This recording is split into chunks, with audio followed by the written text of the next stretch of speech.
Saya mendengar langsung gitu bahwa Deputi CIA datang kepada dia, mengajak dia untuk makan siang, mengatakan bahwa terima kasih Anda telah mengurungkan niat Presiden Jokowi saat itu. Saat itu beliau udah menjabat juga sebagai seorang lah gitu, untuk bergabung dengan BRICS gitu. Maria berterima kasih. Ini Deputi CIA yang nemuin. Deputi CIA. Akhir Agustus 2025 atau Agustus Kelabu, Indonesia kembali diguncang demonstrasi yang berujung ricuh. Video massa membakar ban, bentrokan dengan aparat hingga penjarahan beredar luas di media sosial. Banyak yang melihat peristiwa ini sebagai letupan kekecewaan masyarakat. Namun, pengamat terorisme Ulta Levenia Nababan membawa percakapan ini ke ranah yang lebih dalam, dan bagi saya ini sangat-sangat mengejutkan ya teman-teman. Dalam sebuah podcast bersama Deddy Corbuzier pada Selasa 9 September 2025, Ulta mengungkapkan bahwa ia pernah mendengar langsung dari seorang menteri era Presiden Jokowi tentang pertemuannya dengan pejabat CIA. Deputi CIA itu, kata Ulta, secara gamblang mengucapkan terima kasih karena Indonesia tidak jadi masuk BRICS pada masa pemerintahan Presiden Jokowi. Deputi CIA datang mengajak beliau makan siang lalu berterima kasih karena Presiden Jokowi tidak jadi masuk BRICS, ujar Ulta. Ketika Ulta bertanya bagaimana CIA bisa tahu lebih detail tentang keputusan strategis di Indonesia, sang menteri menjawab singkat tapi ini sangat menohok. Semua urusan kita di surveillance, diawasi, dipantau mereka baik di dalam maupun di luar negeri. Pernyataan ini sontak memantik spekulasi. Benarkah demonstrasi akhir Agustus tidak murni, melainkan ada campur tangan asing terkait kepentingan geopolitik global, khususnya soal posisi Indonesia dalam poros BRICS? Untuk memahami dramanya, kita perlu mundur ke era masa Presiden Jokowi, khususnya di akhir pemerintahan Jokowi. Pada akhir Agustus 2023, Jokowi hadir di KTT BRICS, Johannesburg, Afrika Selatan. Saat itu, beberapa negara berkembang seperti Arab Saudi, Uni Emirat Arab, Iran, Mesir, Ethiopia, hingga Argentina resmi diundang masuk sebagai anggota baru. Nama Indonesia pun disebut-sebut sebagai kandidat kuat.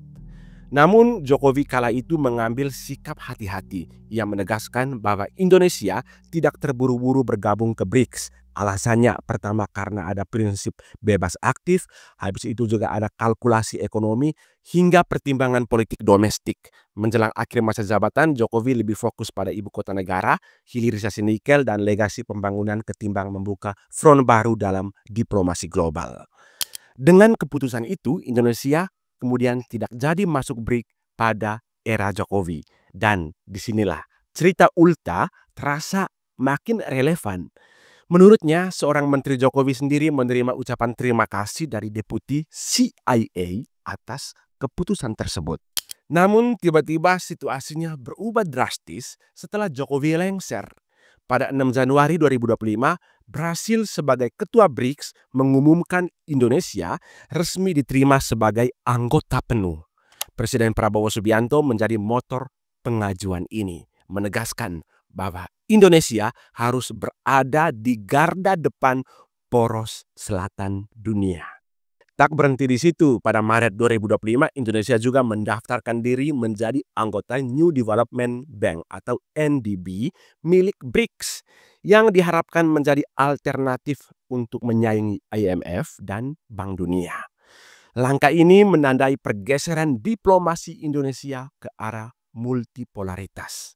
Namun, keputusan Prabowo itu otomatis membalikkan arah yang dulu ditahan oleh Presiden Jokowi. Jika benar cerita Ulta, maka tindakan Prabowo bisa dipandang sebagai langkah yang bertentangan dengan harapan CIA dan kepentingan Barat. Pemerintah Indonesia telah memutuskan untuk bergabung dengan New Development Bank. Lalu jika Ulta benar, apa implikasi dan dampaknya bagi Indonesia? Yang pertama tentu saja Indonesia dalam radar intelijen asing. Ucapan terima kasih Deputi CIA menandakan bahwa keputusan strategis Indonesia benar-benar diperhatikan dan bahkan dirayakan oleh Washington. Artinya, politik luar negeri Indonesia bukan sekadar urusan internal, melainkan bagian dari peta besar geopolitik global yang dimotori oleh Amerika.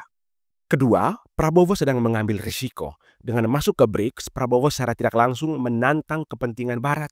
Indonesia kini berada di forum yang dipimpin China, Rusia, dengan negara yang jadi rival utamanya adalah Amerika Serikat.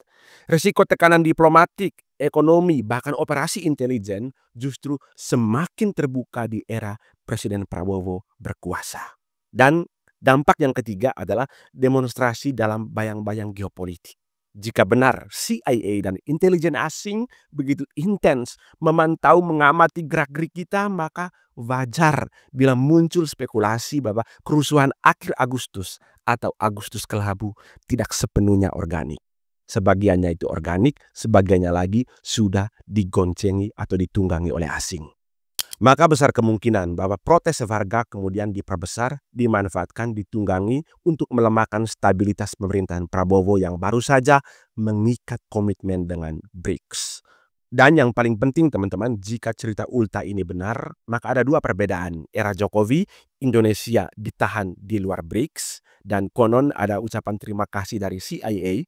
Sementara di era Presiden Prabowo, Indonesia resmi masuk BRICS, membuka babak baru sekaligus risiko baru. Jika benar semua keputusan kita disurveillance, dipantau, diawasi oleh CIA, maka jalan Indonesia tidak lagi sepenuhnya ditentukan oleh Prabowo, tetapi juga oleh tarik-menarik pengaruh global. Demonstrasi ricu mungkin hanyalah sebagai pembukaan. Dan ini saya sudah analisis, saya sudah prediksi, dan saya sudah wanti-wanti ke Presiden Prabowo, hati-hati dengan gelombang berikutnya. Satu hal yang pasti teman-teman, sejarah Indonesia selalu penuh drama, tragedi, dan misteri. Ada satu pola yang sulit dibantah. Setiap pemimpin nasionalis yang melawan kepentingan asing selalu berakhir ditumbangkan. Bung Karno jatuh pada tahun 1965 di tengah kemarahan rakyat yang diarahkan kepada PKI dan operasi rahasia intelijen asing. Dan kemarin Trump sudah membuka dokumen pembunuhan John F. Kennedy dan terungkaplah bahwa pada era itu, pada masa 65, terdapat 3 markas CIA di Indonesia, yakni di Medan, di Jakarta, dan di Surabaya.